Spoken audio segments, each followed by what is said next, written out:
So Terry, thank you very much for making time to share your insights into the future of leadership. But before we go into the future, can you tell us a little bit more about your own background? Where did you grow up? I was born in Zimbabwe, and I grew up in the southern province in Zim. Went to school, Jesuit Catholic school, then went to university in Zimbabwe for undergraduate, and left the country soon after I graduated.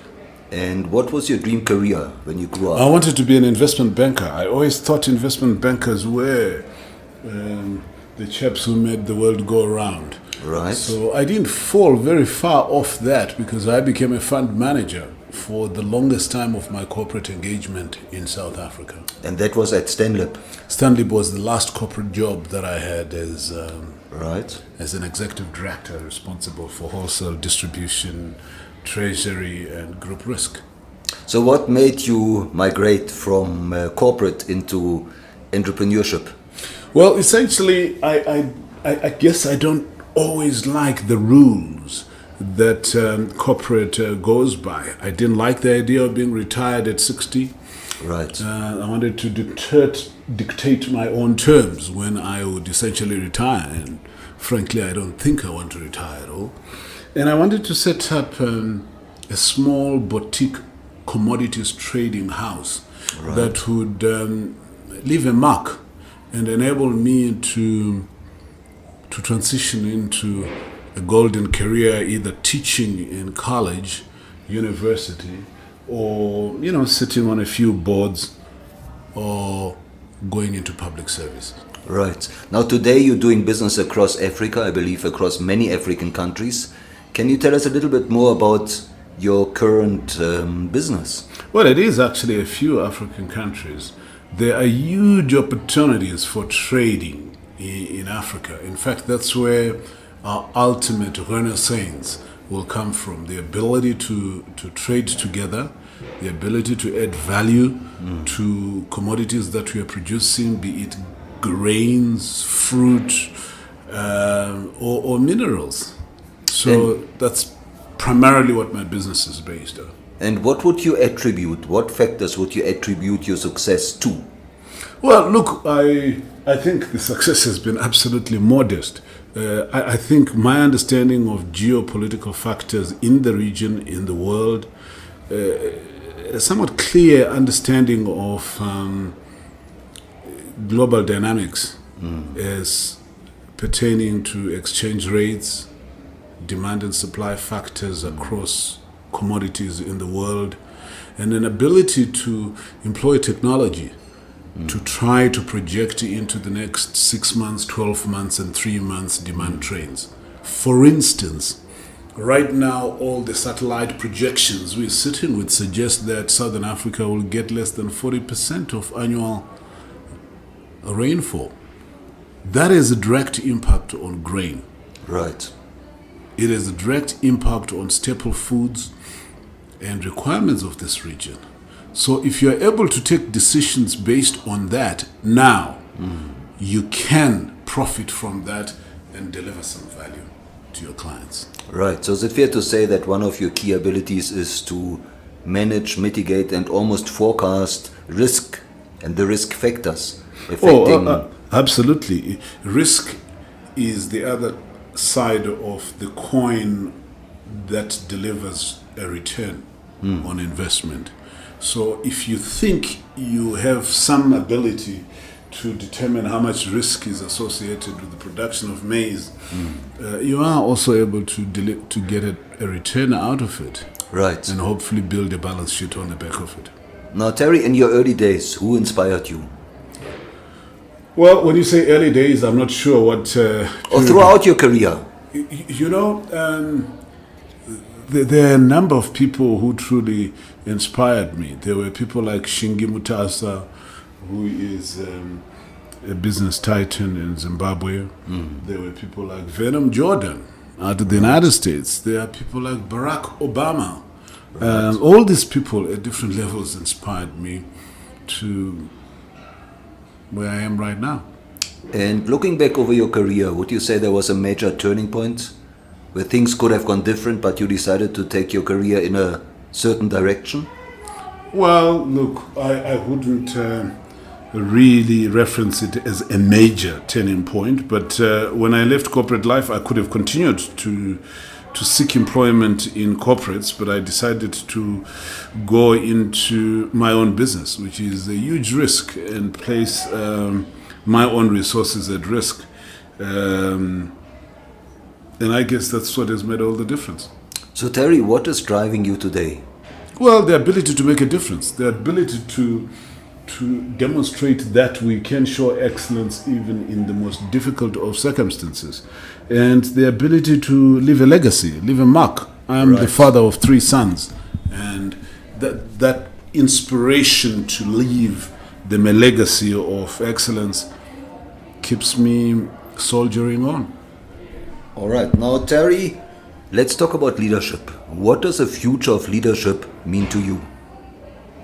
Well, the future of leadership is going to be driven by a new level of ethics, a new level of transparency, a new level of integrity. Leadership will be an ability to integrate highly complex factors like a rapidly changing technology with rapidly changing climatic and environmental conditions, with the ability to communicate a vision to your followers in order to achieve very specific goals. Right. And what have you learned from your own journey that you consider most important for building future leaders? Well, there are things I've learned that, it's probably best to manage risk more prudently. I think I've learned that great relationships always work for you. Without great relationships, I would have been sunk a long time ago. I've had a number of friends, business associates and partners who have supported my efforts even in very, very difficult circumstances.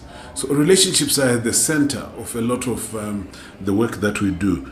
But the ability to manage risk prudently ultimately determines whether you survive or you actually sink. Right. Now, when you speak to aspiring leaders and maybe even your own children, what is it you tell them about social media, and how should they handle social media to build their own leadership brand? Well, I think social media is a very new and complicated means of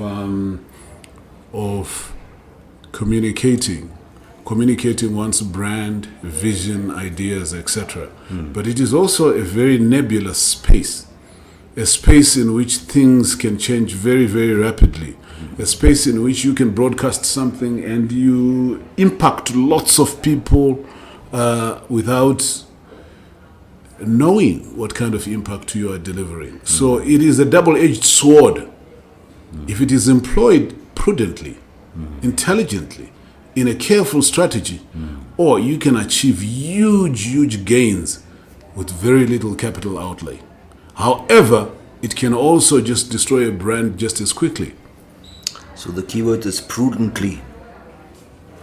Now, Terry, you've been spending a lot of time analyzing the current state of affairs of the continent and the country, and looking at the current state of affairs of the South African economy. What are the actions you would suggest to propel South Africa into one of the top 10 countries, 10 best countries to live in by 2025? You know what? I think 2025 is just around the corner. We're talking essentially about 6-7 years. I think South Africa is reeling from the excitement of our World Cup victory. Right. This is the 3rd Rugby World Cup victory. It is a phenomenal achievement on the part of South Africans and our Springboks. But I think it unites the country in a particularly unique way. It tells all of us our blood is green and gold. And I think from that, from the Springboks' vision, we can draw a huge lesson. And I've encapsulated my vision of what South Africa can do to become a top 10 country over the next 10 years to live in, into a phrase I call the peace bond. Right. This country has had a tumultuous history. And to just give you some background, South Africa was a pariah state for literally 2 generations. With 90% of its people oppressed. South Africa has emerged out of it under the Nelson Mandela era as one of the greatest beacons of hope on this planet. But we have not transformed that into the kind of dividend, the peace dividend that this country deserves. To give you some sobering statistics, 90% of all murders in South Africa go unsolved. 52 people are reported killed every day. 57 people per thousand per annum are killed, compared to neighboring Zimbabwe's 5 people per thousand per annum who are reported killed in any given year. Those are staggering, sobering statistics. 22% of all men over the age of 20, black men, have not finished primary school ever. Only 5.2% of adult black men have a post-high school education. Only 22% of adults actually finished high school in this country. And a staggering 28.9% of adults seeking jobs are unemployed. The economy grew at 0.9% last year and will probably grow at less than 1% this year. So we are sitting with very grim statistics that remind us that the history of this country has not led us to take advantage of the golden era or the Mandela era to build one of the greatest countries in the world. Today we can. Right. And in 12 programs, I believe South Africa can become one of the greatest places to live in, one of the fastest growing economies in the world, and in fact, one of the most stable places for anybody to invest money. So you've got a 12-step game plan. Absolutely. Is that right? Yeah. I think we've done a lot of work to try to assess the problems around crime, right, problems around gender violence, the problems around mass incarceration of African people. We have not done anything to rectify the causes of those problems. The Bantu Education Act did not help the quality of education that our people got. The nuts created the seed that has produced what we have got right now. The African National Congress, on the other hand, also said no education before liberation. And when they came into power, they did not rectify the very poor outcomes in education that this country continues to get. The return on investment on education is pathetic. It's one of the worst, one of the lowest in the world. As a consequence, strife is part of South African culture. And our country has not turned the tapestry of our diversity or history into a peace dividend. The time to do it is right now. And I will take you through what I believe are some of the critical programs that this country can partake in order to mitigate climate change, the defense challenges that are coming up, and the technology challenges that this country is going to have. Because without education, you cannot harness the leapfrog effect of technology. In fact, you are leaving a huge chunk of your population behind while it has the hardware to achieve those goals that countries like Rwanda, Singapore, New Zealand, Sweden, Finland have achieved. I think we need thoroughly original solutions to the South African challenges, because our problems are quite unique. We can no longer rely on the low fidelity copy and paste solutions that we have employed in every other system. We have an ineffective criminal justice system, educational system, penal code, tax code, and a growth plan. So the peace bond, first proposition is an amnesty for all criminals. All criminals who agree to participate in the program, all criminals who agree to be technologically tagged throughout the 15-year period in which they get rehabilitation, they get retraining, relearning in order to be integrated into a productive economy. We need an amnesty program to help deal with the levels of corruption we have got in our criminal justice system. Our criminal justice system is ineffective. We can create a once-in-a-lifetime opportunity for rehabilitation, retraining, and a recreation of the educational plan that will deliver the lost generation into new opportunity. And I'll discuss that further.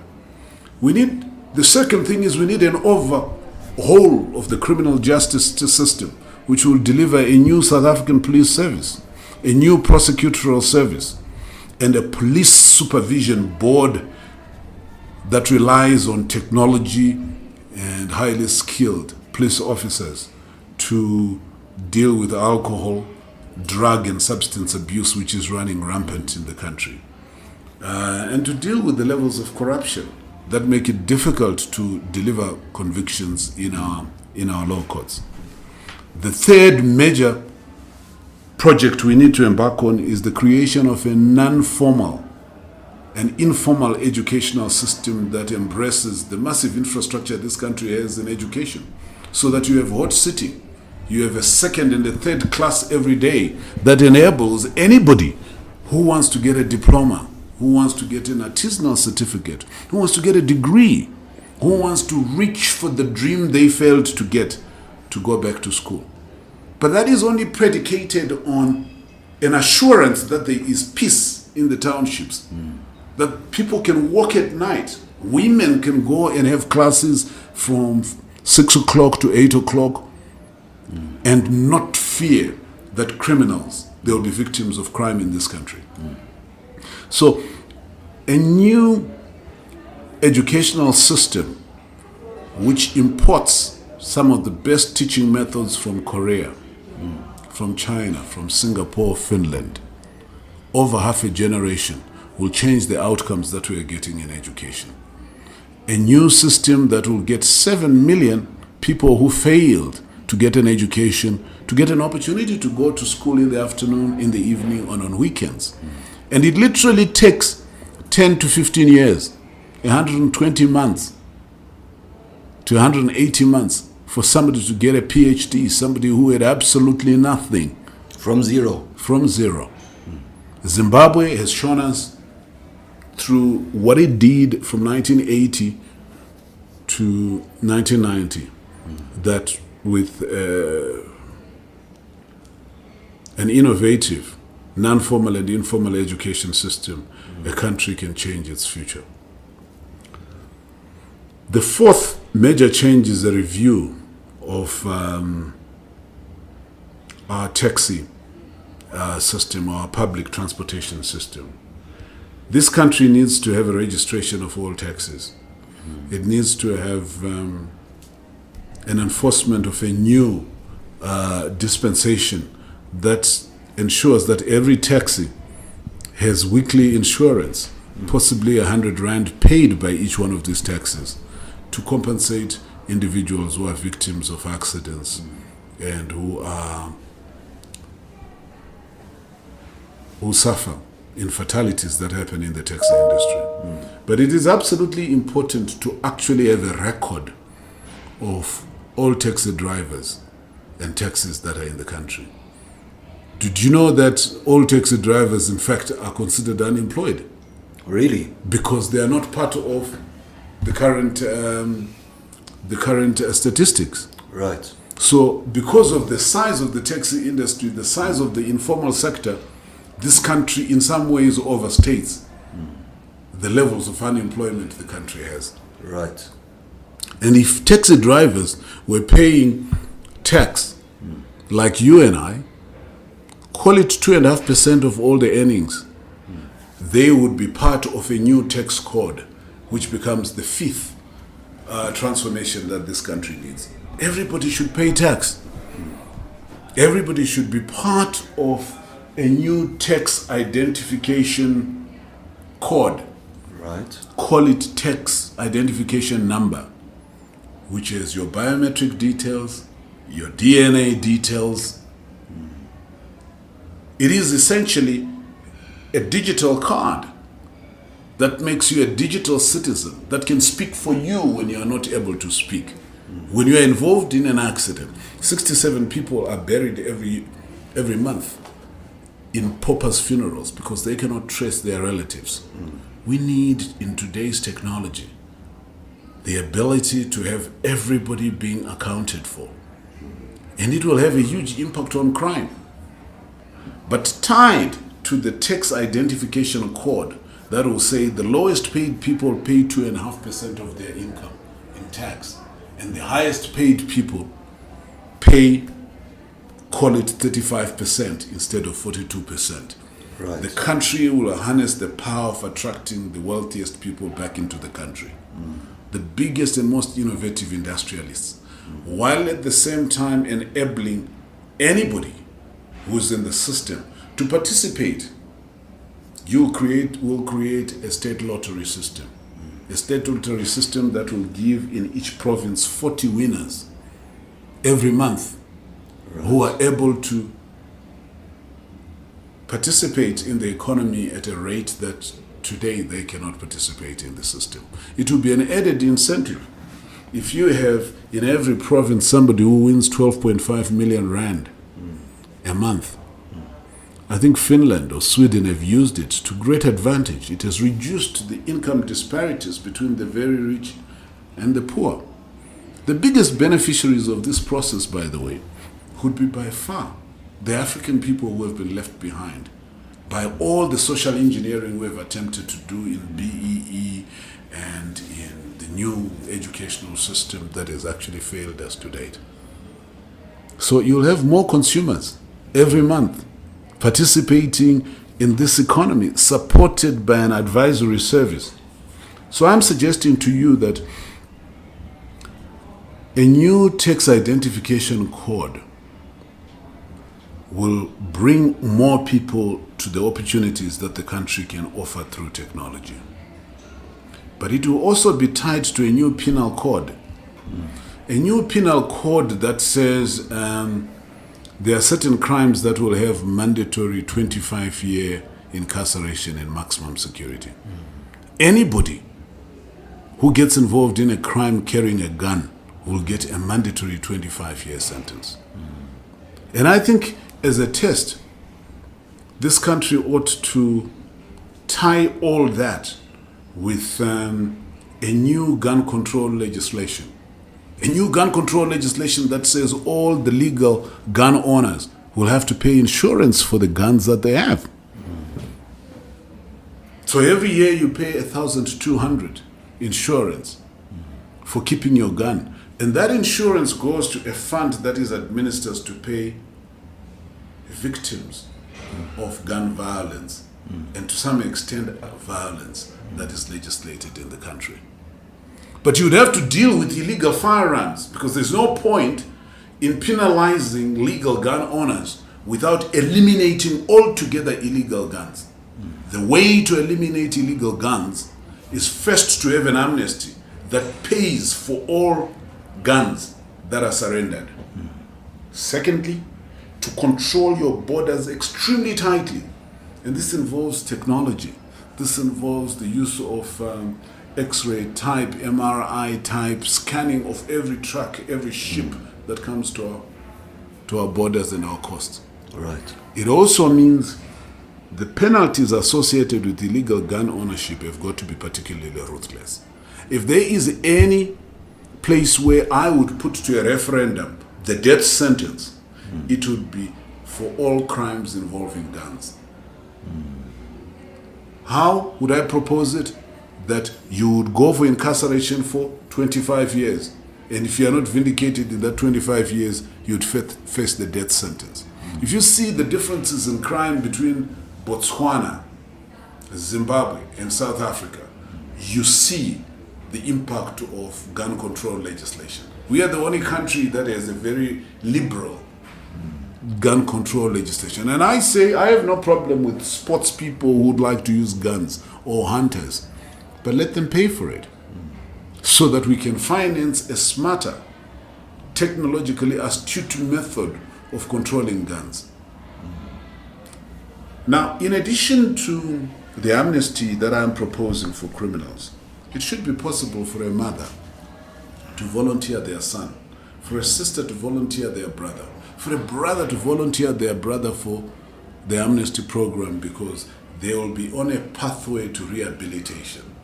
They will get money paid by the state over a period of 60 months to 120 days for participating on the program, depending on the type of criminal they are.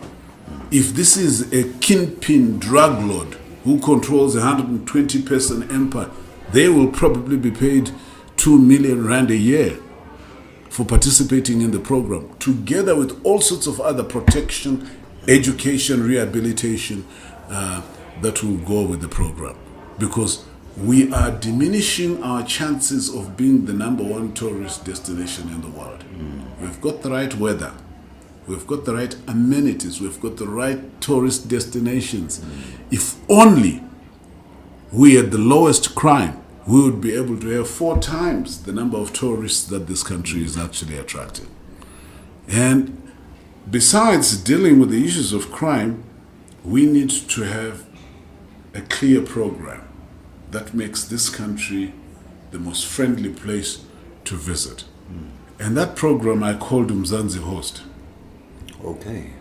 Mzansi Host that showcases the competence of our people to welcome people. But it's also centered around what I call customer service.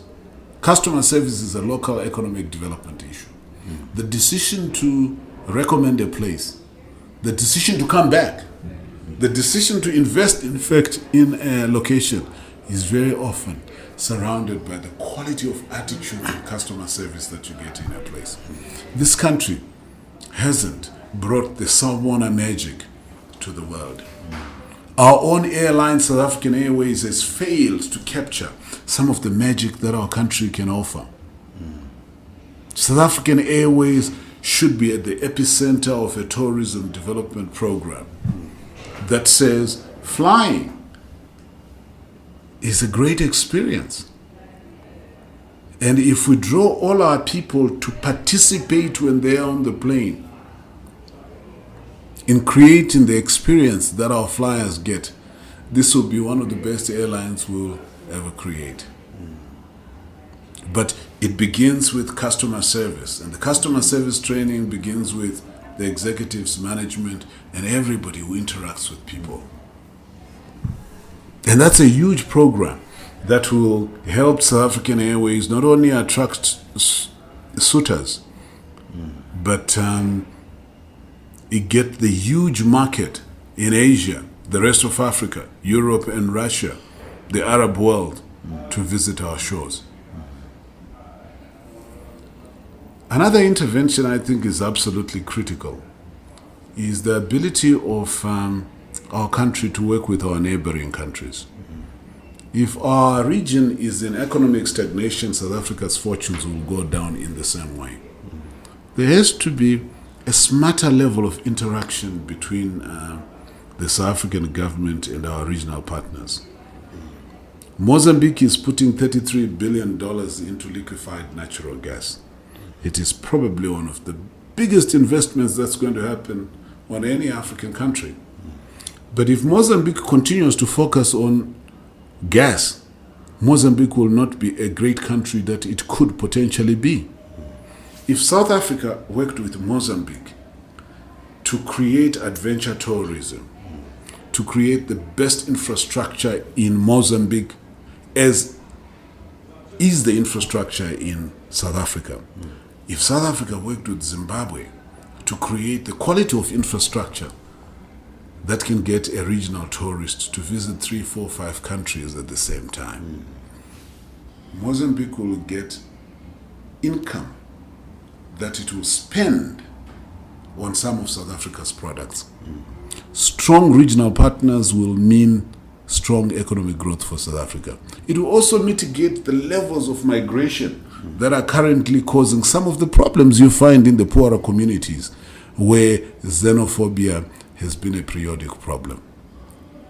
South Africa needs a real partnership with Nigeria, with Angola, with the DRC, with Zimbabwe and Mozambique to create powerful economic initiatives in those countries. And a regional reinvestment and regeneration pact will create an African renaissance.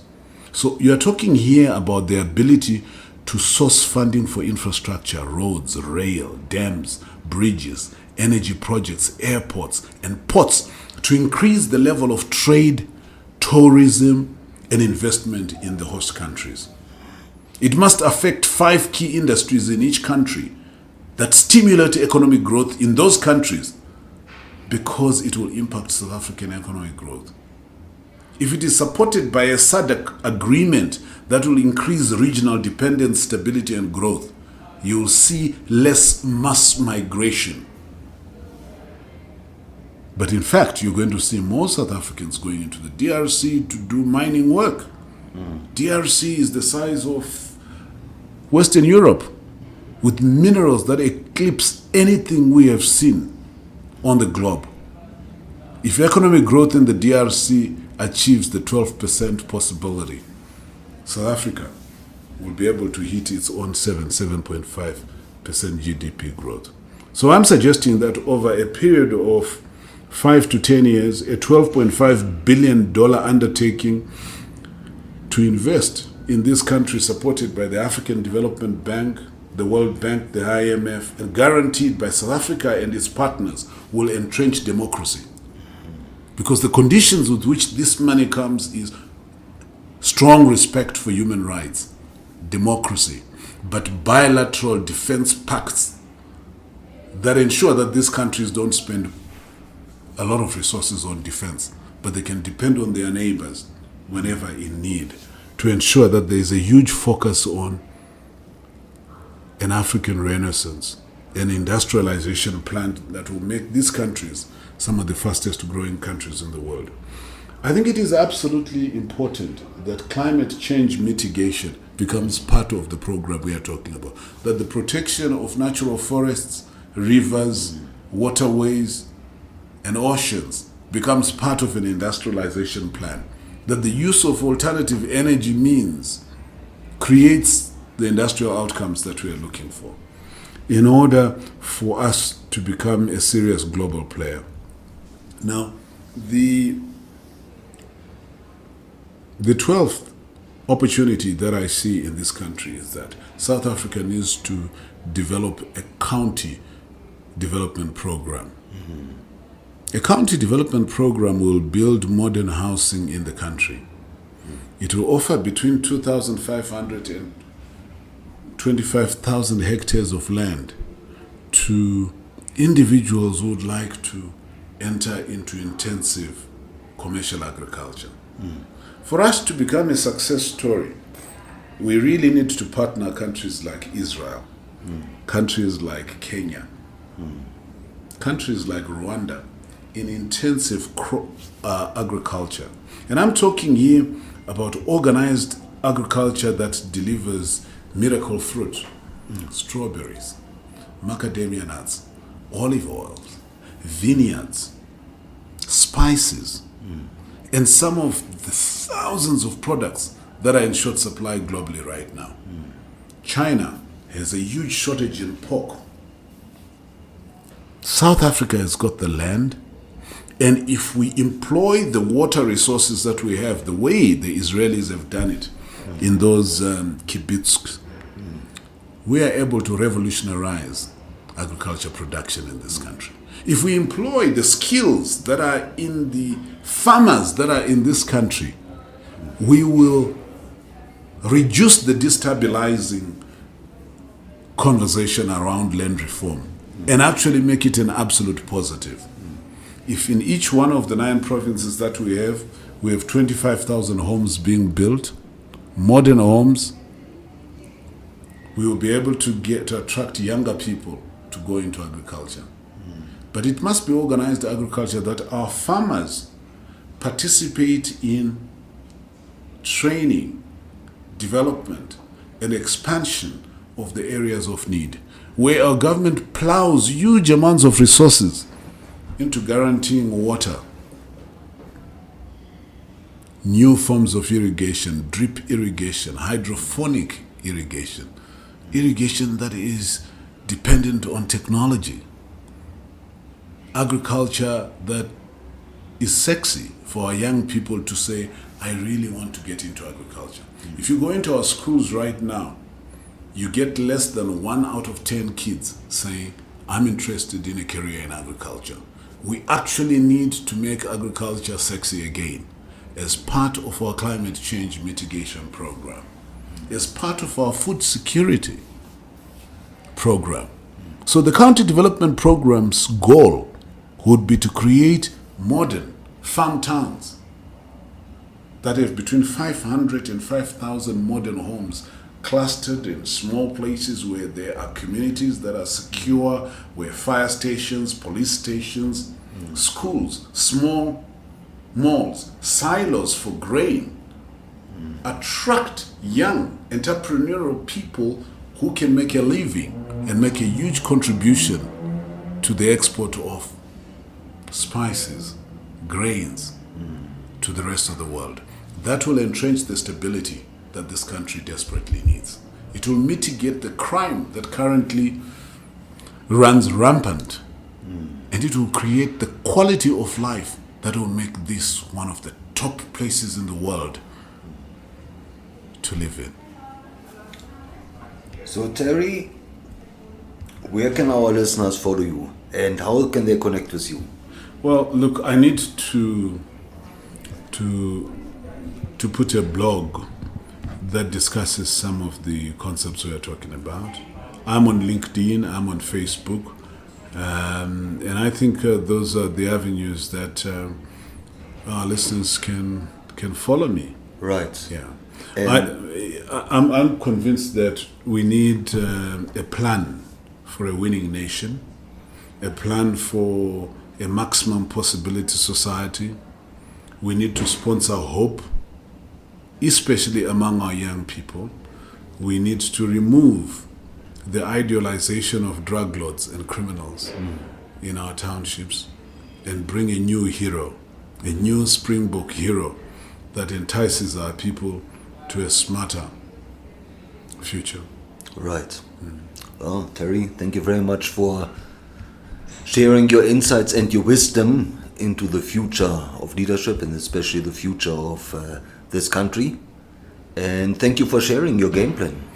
I hope, look, we will begin this conversation. I think this would be an awful opportunity, window that has been brought before South Africans by the Springboks, by the nation, to excite a winning proposition in the rest of our economic thinking. And I look forward to hearing your next big idea for the country at the Future Leader Summit. Thank you for having me.